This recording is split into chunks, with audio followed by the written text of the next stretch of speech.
Hi guys, Nick here from Conservation Cris and welcome to the podcast. Now today we're speaking with the Deputy Global Conservation Director at WWF International, Cristianne Close. Cris describes herself as passionate about creating positive change in the world, especially aiming to make the impossible possible. In today's episode, we discuss how she gave up a fast-paced corporate career to follow her purpose and to work in conservation. Now, as a senior staff member at WWF, Cris explains how her business acumen is helping her to tackle one of the most unsurmountable problems facing humankind today, namely reversing the loss of nature. During the discussion, we discuss her work at WWF and her career switch into the sector.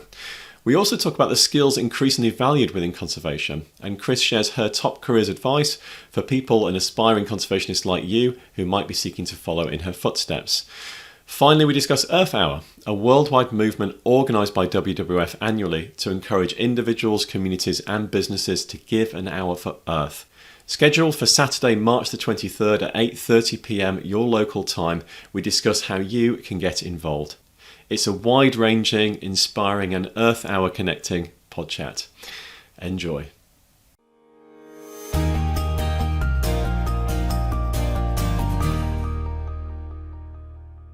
Hello, I'm Cris Close. I am the Deputy Chief Conservation Officer at WWF International. Wonderful. Well, thank you for joining us, Cris, here today. It's really nice to have you on the call. I know you're a busy lady, so we really appreciate your time. Let's start. I tend to start by talking about the organisation and the employer.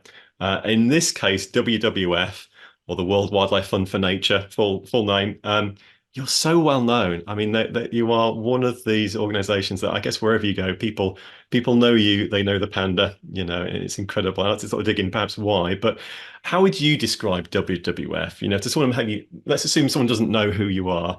Who's WWF? And perhaps, what's special or unique, or how would you describe them? Well, that happens to me often because, I'm based in Brazil, right? And so when I say, I work for WWF, it takes a while. So I need to explain what it is. And I always say, well, we are the biggest conservation organization in the world, right? But what's really unique about it is that we really think that we are able to connect the different places and the dots about things, right? So we have presence in over 100 countries around the world, but we're also really big at influencing some of the major global political and systemic issues that are happening. So really being able to, as we say, have boots on the ground, but also being able to sit in the boardrooms and sit in the major political events that are happening, be it with governments or with the private sector, and really influence that as well. So I think that's the breadth of how I define it. That's amazing. Yeah. I mean, from kind of local to global and sitting in those kind of senior forum. Yeah, you have that influence. How do you think the organization has kind of established the influence that it currently has? And particularly, as I say, lots of people, we all know, certainly if you're interested in conservation and nature, WWF. Like, where's that profile come from, do you think? How have you got the platform that you have? Well, it's an organization that has over 60 years of history, right? Yeah. And so it has evolved. We're currently actually doing a series of webinars internally where we go through the decades of how have we evolved. And believe it or not, we have been a very innovative organization, right? Right now, you look at the panda and you think, oh, you're so big, or you wouldn't see ourselves as the innovation. But we really have pushed the boundaries, and we're able to be a middle ground between a strong campaigner that just pushes and kind of is more confrontational with other organizations that are much more, consulting and supporting some of the, controversial organizations that need to change. I think we're in the middle. We're able to push, and we're also able to sit and discuss solutions. And I think that's what's interesting. It's not just pointing the finger, but really working together to design, to create the solutions that need to happen. And like I said, at a systemic level, but also in the places where it matters the most, like the Amazon, the Congo Basin, the coral reef, so really having that, I think it's really also what gives us the credibility that we are a science-based organization, but we have the practical experience. And so I think people come to us because of that kind of completeness that we can have as an organization. Yeah. It's almost like you're the Swiss Army knife of conservation. You've got all the different elements. I know you're based in Switzerland too, as an organization that is. So, I like that. I'm going to steal that analogy. um, can you just give us an example of some of the kind of projects or programs that perhaps you might wish to highlight, to sort of bring your work to life? You've mentioned working in lots of different ecotomes and different places, but do you have some kind of, good examples that, this is a project or a program or a solution you've created that now is, kind of creating impact in the world? Well, I might bring two examples because I Yeah. want to give examples exactly of how we make these mixes of kind of systemic level things and then how we make ground roots things. So, the UN plastics treaty negotiations, right? There's a big negotiation happening right now to develop a global plastics treaty against plastic pollution. Mhm. 5 years ago, many people and internal and external said that's impossible. That's never going to happen. We're never going to have a treaty around plastics. Well, we did partnerships with other NGOs. We did partnerships strongly with some leading governments that wanted to see this happen. We had the biggest campaign and over 2 million pledges of people signing that they wanted, so pushing governments to do this. Yeah. We created a business coalition. We had a partnership with the Ellen MacArthur Foundation. And it was approved a year ago to do the negotiations. And right now we're in the process of cooking that and making that happen and make sure a good treaty happens to prevent more plastic going into the oceans, right? Mm-hmm. And so that is a real clear example of how we took a topic that was a plastic crisis. Nobody knew how to tackle it. Okay, let's go policy, but also influence industry and bring industry along and get the citizens to recognize their role, not just in their own individual decisions around single-use plastics, but also their role in pushing their governments to be part of this. So I think that's a really concrete example and really working very hard this year across multiple countries and with multiple stakeholders to see that a strong treaty happens. So that's one example. And then, for example, we have the Coastal Communities Initiative, where we are in over 300 sites working with coastal communities to improve their livelihoods through improved coastal management. Coastal communities depend on the health of their coast for fishing, for other kind of livelihoods. And also, they are really important in making sure that the habitats stay healthy and are conserved, right? So in that is a very grassroots. We work with a lot of gender groups. We work with a lot of fishermen. We work with a lot of different groups and other partners in this, 300 sites where we work with thousands of people to really take conservation together with the communities and really make sure that it's good for the planet and the people that are in those places. So those are two really great initiatives that we're working on that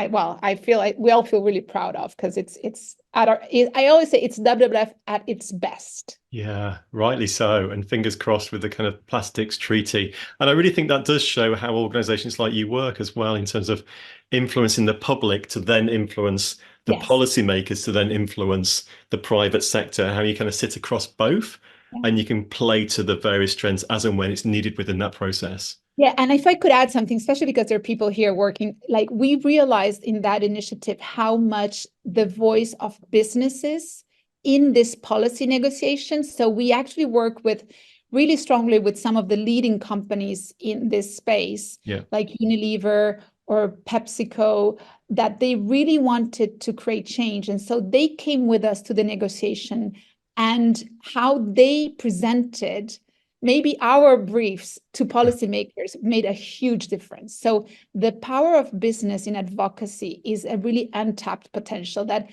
conservation and NGOs need to work more with companies, because it's different when a policymaker hears a company ask something that would naturally seem against their own interests, right? So there's really power in that. Yeah, and it just feels like it's sort of a tipping point coming the way that we need in terms of getting private industry more on board. It's kind of coming from them more and more. Sustainability is on the table and so forth. Yeah, incredible. I could talk to you about all elements of this all day, but I am always conscious of time. So let's talk about Earth Hour specifically. That's another great program organized by WWF. People are quite aware of Earth Hour, what it is. Many of us think it's about turning lights off for an hour. I know it's evolved over recent years. And it's this Saturday. We're recording it's Tuesday the 19th right now. On Saturday the 23rd of March at 8:30 your local time, you're calling upon the world to kind of put an hour aside for the earth, for nature. What can people do, and how can people get involved? Like, what is Earth Hour? Listen, Earth Hour, I think for us is a beacon of hope, right? We know the crisis. I think we all know, and we need to accelerate action and we need to amplify.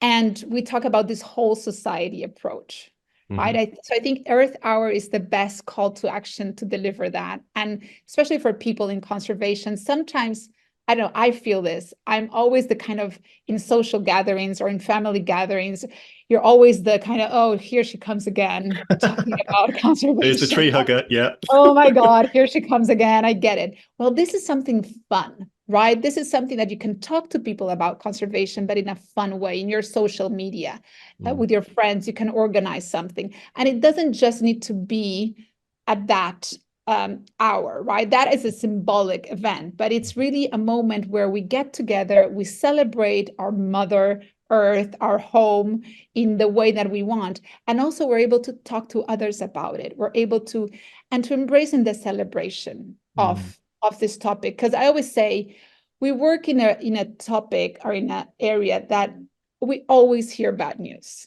Every IPCC report, every Living Planet Index report, everything just is depressing, right? So there's very few moments that we can just come together and celebrate our joint passion for this topic, our interest to create awareness and bring others along that may be newcomers to this. So that's what Earth Hour is about. It's the biggest movement in the world. Yes, you turn off your lights and we get a lot of visibility because the biggest monuments around the world do the same. And that's really fun. But it's also a moment to, and there's, if you go to earthhour.org and you go contribute, right now we're trying to do this hour bank where you put the hour that you're donating. And I think last year we had above 400,000 hours that were donated to Earth. And this year we want to break that record. So I would heavily encourage everybody, go to the website. There's tons of ideas there, from, taking a picture of nature, cooking a food with your leftovers, watching a documentary. So it's not all this like very serious thing. Okay, I need to do a beach cleanup, and that's the only thing I can do, because that's really a tough call. But there's other really fun things, and then that may become a habit, right, in your family, with your children. I have young children, and it's a really fun thing to do, right? And you can draw with them about nature. So there's tons of ideas of things you can do. You can exercise in nature, and that's a change. You can enjoy nature. So I don't know, I think for us it's such a powerful moment. And like I said, we really want to make this the biggest hour. So if I can say anything, go in there, put your hours. I've already put mine. Actually, this hour that I'm talking to you, Nick, is one of my actions for Earth Hour. So that's fun. Oh, I should log it too then. And everyone on the call should be logging it too. Exactly. We all should be logging this, because you're learning about things, you're talking about the issues, and hopefully that will amplify. Amazing. Okay. Everyone should get involved. earthhour.org. Brilliant. I'm going to kind of crunch gears ever so slightly then, because I'd like to talk to you about your role, your career path as well, because you've got a really interesting kind of career path. I'd like to dig into that as well. Let's start with your role right now, your job as it is. You're the Deputy Global Conservation Director at WWF International. What is your job? Like, what is it you actually do in the kind of nicest possible way? How would you describe it to someone? Bring it to life. Is there a typical day, week, month? Like, give us a bit of a picture as to what it's like to be in your shoes. Yeah, I must confess, Nick, when I was preparing for this, I went back to my job description. I was like, how do I explain what I do, right? Listen, we are a really big organization, and WWF International is the secretariat for the network, right? We're a federated organization, and each office has their strategies, their teams. And then in international, we have different teams, different practices like forest, oceans, climate and energy, fresh water, and they all have strategies and work on different things. And so the offices, right? And then we also have our secretariat functions, right? Because we have communications, we have IT, finance, people and culture, human resources. And so I'm kind of that person that tries to be the glue and aligning and planning our work as conservation as in the secretariat, and then cascading down to the offices, but also how we work better internally. Doing conservation is not just being in the field. To be in the field and do it really well, you need to have a lot of support of things. So I see my job, and I think it's kind of my motto of leadership, is to be in the service of others and help them do better what they do, right? And as a deputy, that also involves my boss, right? So the chief conservation officer needs to have air to be able to focus on more strategic conversations or do crisis management or lead some things. So I'm kind of having his back, to be able to do that and have the house in order in a way to do that. So it's a mix between strategic alignment and planning, and a mix of really making sure that we're operationally excellence and financial excellence, and that we're doing really well what we do, and allow my fellows in conservation specific teams to be able to focus on delivering that conservation objective that they have, right? And I don't know, a traditional week I can share, with you. Right now I'm here in Switzerland doing our 3-year planning budget, right? And that is a lot of crossing overs, understanding our work plans and activities, but also understanding where we want to be in 3 years and what are the objectives that we want to achieve. I do a lot. I think people are our fundamental asset everywhere, right? And making sure that your team is well taken care of, is motivated. Like I said, we work in an area that is really hard. And so you need to make sure that you keep the resilience. That's the word. I think being a resilience supporter for people is a really important thing of what I think I also do in the organization. I love that. And very much a kind of systems and processes approach to creating space for people to thrive. Yes, exactly. Yeah. Thank you. You just described it really. No, I love it. I absolutely love it. Yeah. And it's a recurring theme actually in the conversations that we have. It's about supporting the people within the movement to be as good as they can be. Yeah. What are some of the things you'd like to share in terms of what you enjoy about your role? And I'm going to throw in the opposite as well. Like, what are some of the challenges? Like, what do you love and what do you, I don't want to use the word hate, but what are the challenges or the barriers? What do you want to share transparently about, what your job's like? Yeah, and I think also as we progress in your career, and I think you've seen a little bit my path, growing in the organization. I've been here for 7 years, and I started with a much more junior role, and I've been growing, and I'm really happy with that, because I'm the first Latin American woman in the secretariat. I'm half Brazilian, half Argentinian, and so being here. So I think.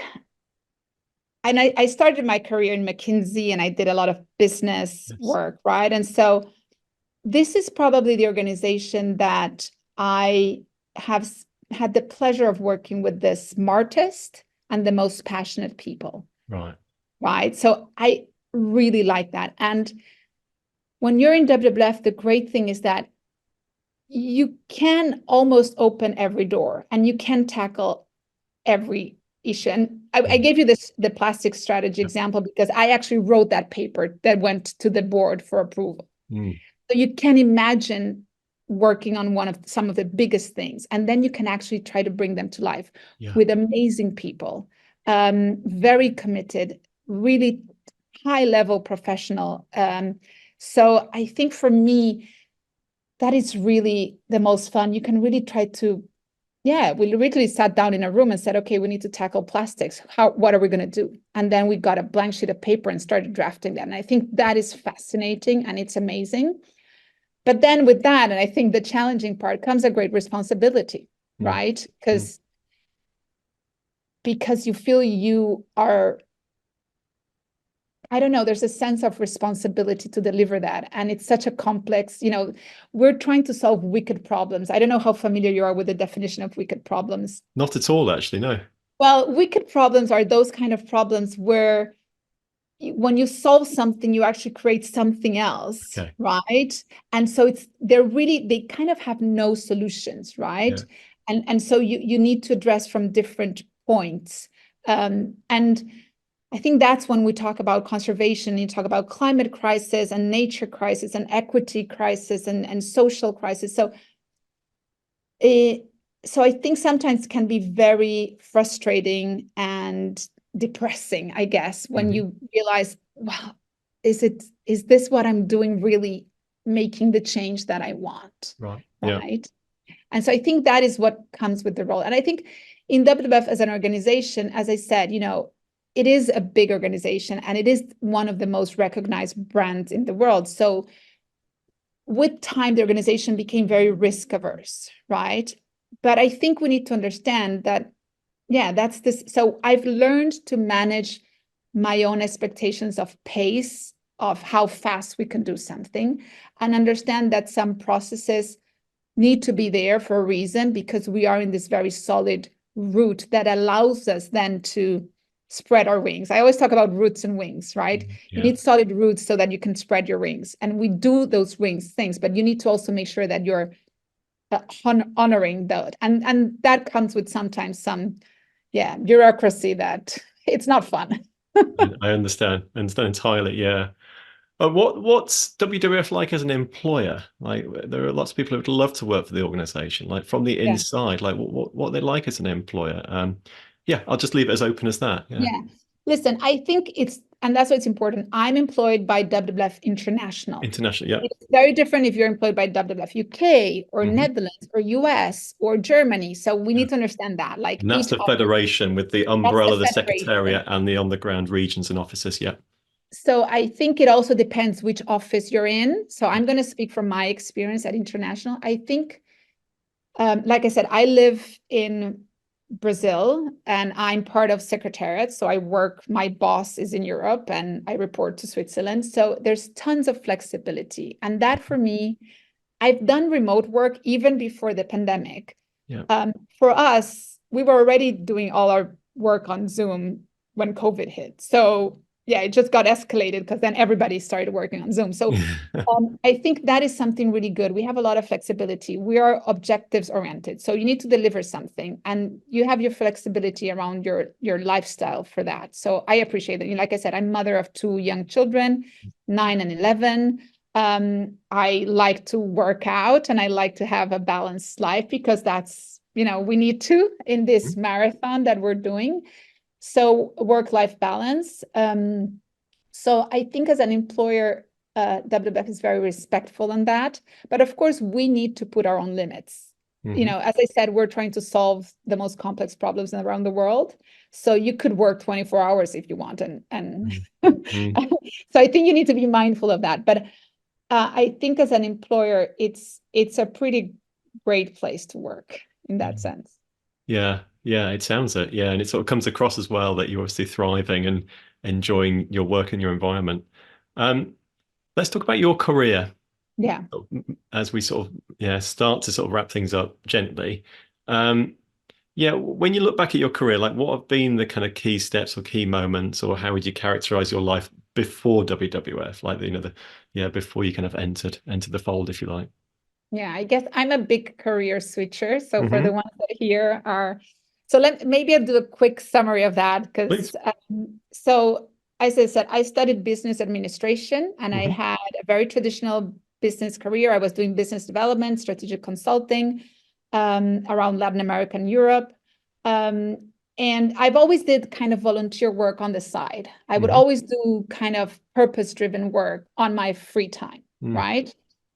So that was always around for me, right? And then I decided to do an MBA and I came to Switzerland to do it at IMD. And that was like a pivot moment because I think when you do a master's or you do something, it's kind of a moment where you go and reflect on your career and where you want to go. And it was really focused on leadership a lot. And that's something that I enjoy. and really opening myself to the world. Mm-hmm. I don't know if you've had many Latin women in your podcasts, but The very first episode was Patricia Zarita from okay. BirdLife International, Argentinian, now at Okay, CI. So yes. yes, one or two. You've had it. But it's a very difficult path to open yourself to the world as a woman coming from Latin America. So for me, the MBA was a really pivotal moment. Straight out of the MBA, I went to what I could do. I went to be a CFO of a jewelry and watches company based in Geneva. Yeah. And after a year there, I said, no, I cannot bear this. I cannot just work to make somebody wealthier and in this luxury goods industry. Yeah. And then somebody was looking, and this was really good. A professor of mine said, somebody was looking for an MBA with a heart. And he came to me and said, Cris, I think this role is for you. And this was with the Syngenta Foundation for Sustainable Agriculture, really to develop smallholder farmers' inclusion into value chains. So that's how I could use all my business acumen towards livelihood improvements. And I did tons of field work in Kenya, in Peru, in India, in Brazil, in Paraguay. And that for me was the amazing moment where I said I got, a lot of dirt on my boots and proved myself in implementing projects and seeing how to take that. So that was a great journey for me. So I think that's when I shifted to sustainable development. Many things happened. And then another moment, I was called into helping set up a foundation in the Chocó jungle in Colombia with Afro-American communities and for tourism and development. And it's one of the most biodiverse places in the country and also the most poorest place. And you also had a conflict and guerrilla and drug dealing and all that happening in one place. And so I was there and I was doing all this socioeconomic work, but then I looked around and I said, but if this nature is no longer here, it doesn't matter what model I build, they will not have a livelihood because they are dependent on the resources of nature and the tourism and everything. And that's for me when it clicked. And that's when I said, no, wait a second, this is all linked. It is social, economic, and livelihood with nature. Because if we don't have nature, there's no development, there's no model to sustain. And that's when I joined WWF in the food practice as deputy. Then I became the leader of the markets practice. And now for a year and a half, being the deputy CCO. And I also appreciate the fact that, and this may be something interesting for people in their careers and as you try to find your own voice, right? Who am I in my job? Who am I in my role? And I think I bring to the organization a different style because of my background. I'm not the usual conservationist, right? But I've learned through all my field work and my experience, I've learned a lot of conservation.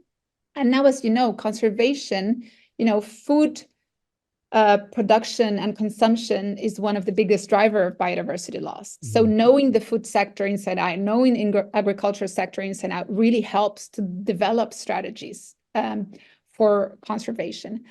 And so I think those were some of the biggest moments. And then just acknowledging that the diversity that I bring to such a big organization is really appreciated. And I think being able to speak multiple kind of languages, I say, right? So being able to very formal and professional, but at the same time being very human and empathic and vulnerable in who I am as a leader, being able to speak the language of business and bridge that with conservation. And also our conservation fellows explain to them how things happen in other forums that will help them achieve their strategies. So think that's a little bit, very short summary of my journey and some key moments that helped me do the transition, right? It's so interesting as well, like hearing how you transitioned and the kind of stages and decisions that you've taken to get to where you are. And now applying your skill set, often from outside the industry, now into the sector, your kind of professional, almost kind of corporate business skill set that you've developed and now deploying. You've sort of answered it, but I'd still like to ask it again anyway, which is like, how are your business skills useful or more generally, how are business skills kind of useful within a kind of conservation context? Do you see more opportunities for people following a path a bit like you, sort of coming from outside the industry in the corporate business, private sector, bringing their skills in? Yeah. Well, yes, 100%. Because I hope that in 10 years, everybody will be in the sector of conservation and climate space, because that's, if you want to do business, you need to acknowledge that you're super dependent on nature, and your impacts and your dependencies are fundamental, right? And so I think it will be a skill set that every leader needs to speak this language, right? They need to understand what nature positive is, right?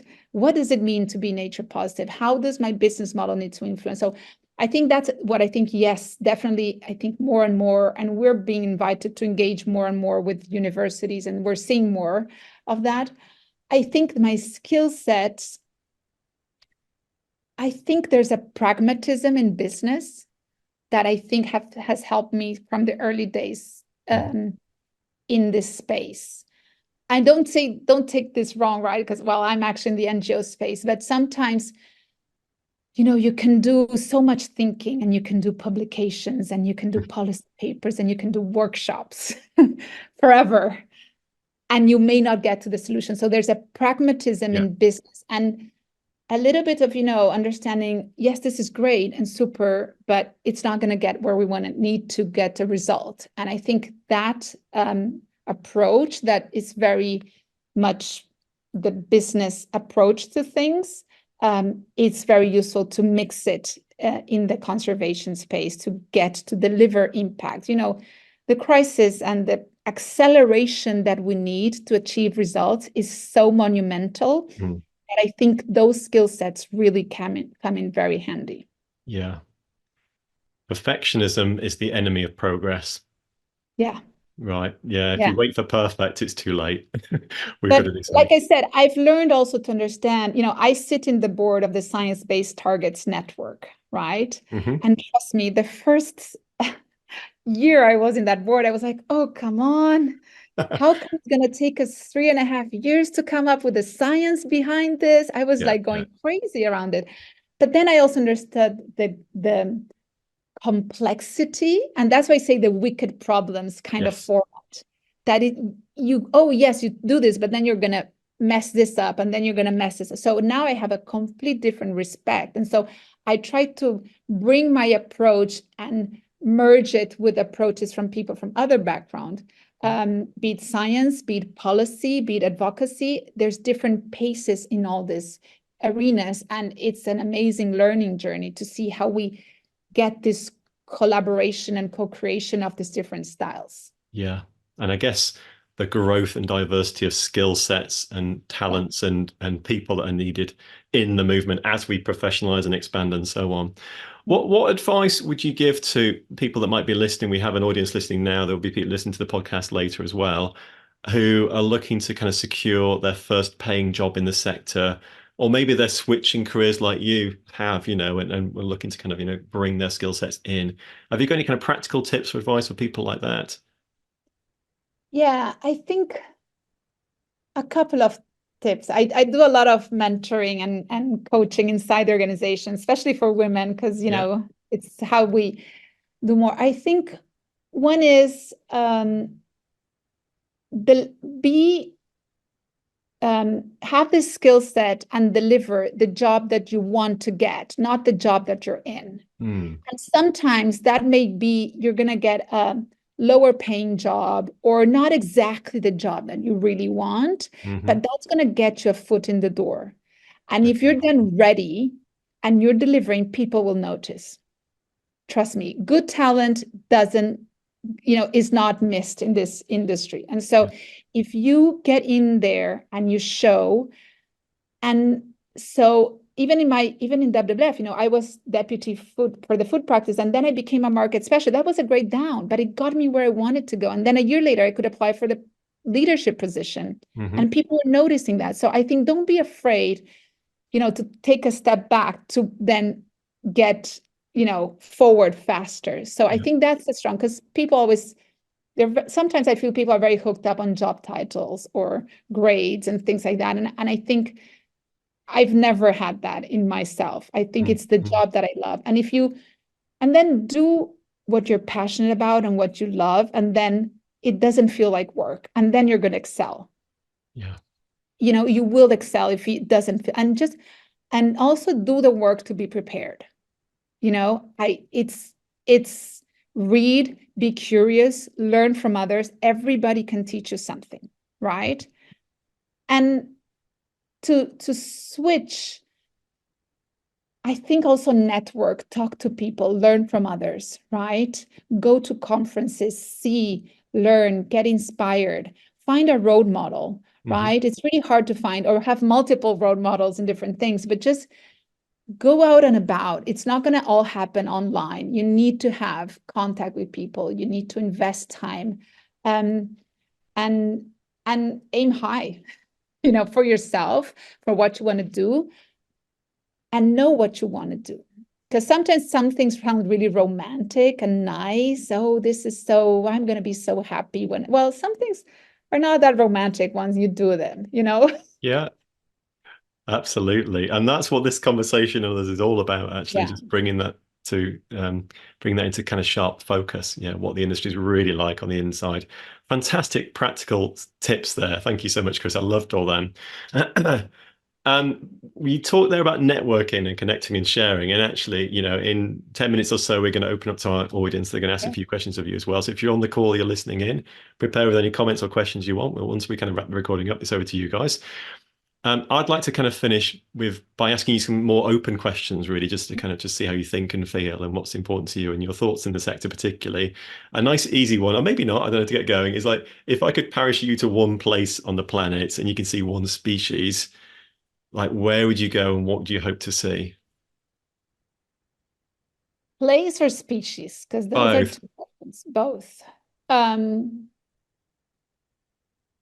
Well, one that is really close to my heart for obvious reasons, but I'm just really scared about is some research that showed that the Amazon may be reaching a tipping point in 2030.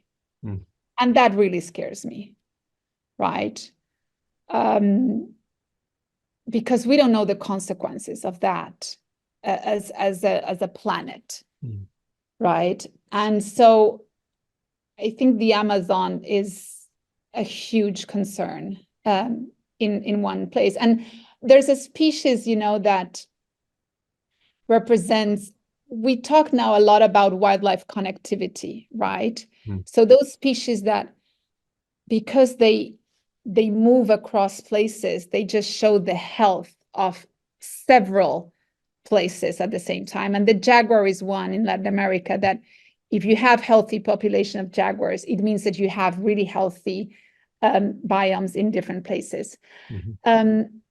Also linked to Brazil, I think the Cerrado is a very unusual place, right? It's a savanna, and we always talk about forests, but grasslands and savannas and other biomes. So halting conversion in those places that, food production makes us believe that we need to open more land to feed the world. We don't. And so I think halting the conversion of the Cerrado is a critical path for us.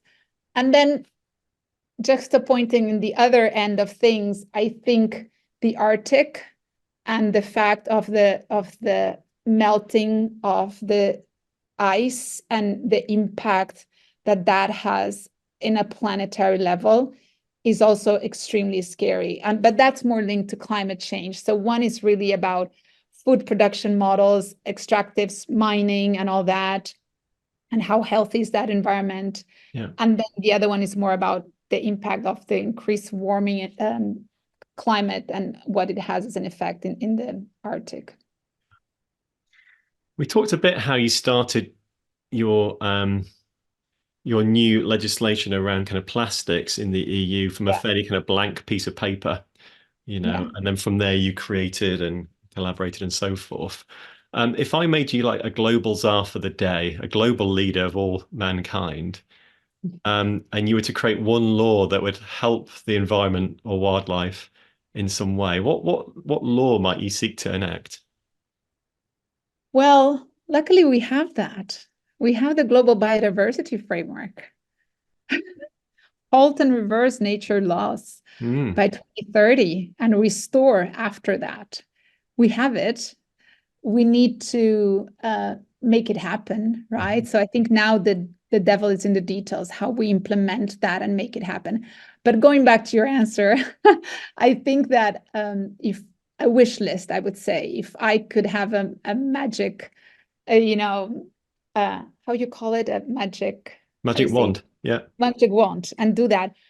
I just think it's halting conversion, zero conversion of habitats, independent of what that habitat is. It can be wetlands, it can be savannas, it can be forests. I think that is a law. And we've had, the EU deforestation law that was passed last year. That was a huge success, but it just talks about forests. And we know there's so many habitats now around the world that it's not just the tropical forests, it's really about many other habitats. So, and also because I think it's the interconnect, like if you don't convert a habitat, it normally has the power of restoring itself. And then the species in it will be able to survive, right? Of course, you have poaching and you have wildlife trade, and that's another thing. But ideally, if you keep the habitats that we keep, and it's the 30 by 30 kind of things, right? So if you protect those and if you keep them, ideally nature will be able to restore itself and regenerate, and the habitats there will be able to have the resilience to continue growing. So that is, I think, a really clear one thing that could really be transformational. Yeah, and nature can bounce back and thrive really quickly if conditions are maintained. Such an optimistic thing to kind of hold on to, I think, when we kind of work in this industry. Yeah. How do you stay positive about the environment? We talked about that a couple of times, a little bit, with Earth Hour and obviously just that as well. But yeah, when facing and being so close to the detail of the threats and the scale of the enormity of the challenge in the role that you're in, how do you stop yourself from going mad? Well, I think there are a couple of things, and I think this goes more of a personal journey. I'm a firm believer in gratitude as a person. So really using gratitude in my life as a person, my family, where I work, what I do, being very grateful. I think that is, you educate your brain to look at things in that way. If you're always complaining, your brain will always look for the validation of your complaining. If you have the opposite, it kind of creates a positive circle. So I think that for me, and then, so that's one thing on a very personal basis. I also try to do that with my teams. But then with teams is really celebrate the small wins, because the big win happens by a collective of small wins. So make sure to acknowledge them and celebrate them. Even if it's a work that you achieve, that your team, that your organization, have those small celebrations is fundamental for our ability to keep the long run and the resilience, going. So I think that's what I try to do.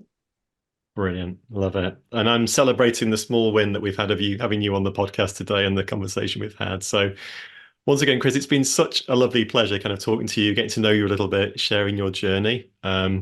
If people want to find out more about either you or your work more generally in WWF, we encourage everyone to kind of participate in Earth Hour this Saturday coming. Once again, it's March the 23rd, 8:30 your local time, earthhour.org. But if people want to find out particularly about you or your work within the organization, where should they go? Where should we send them? I think my LinkedIn, I'm not a big social, I don't have time. I have 2 children, marriage and a busy work. But I think LinkedIn is probably the best place to see a little bit.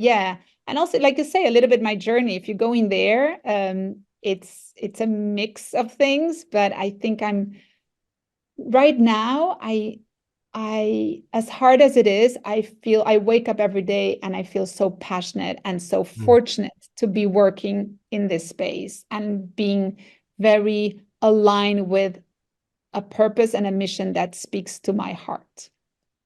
And that really comes across. Yeah. And I know I can probably speak on behalf of others. I've seen some lovely comments dropping in while we've been chatting here as well on Zoom that inspires others, and it spills out. So Once again, thank you so much for joining the podcast. Thank you, Nick, for having me here.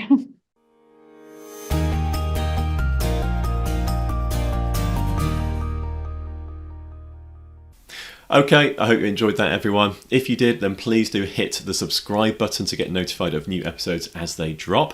And also, please give us a rating or a review because it really helps us to get in front of more people, and we really enjoy reading them all.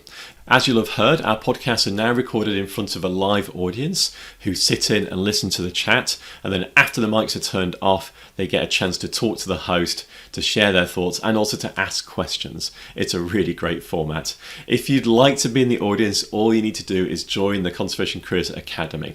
Now, in the Conservation Careers Academy, you'll get full access to the world's biggest conservation job board, listing over 15,000 jobs, volunteer and internships across the globe each year. You'll also enjoy access to our amazing CC Pro private members community with regular events, networking and support. Plus, you'll get full access to our growing library of career-boosting resources, guides and templates. And best of all, it only costs a few dollars, euros or pounds per month to join the Academy. Now, to find out more, please visit conservation-careers.com/academy or simply click the join button at the top of our website. See you on the inside.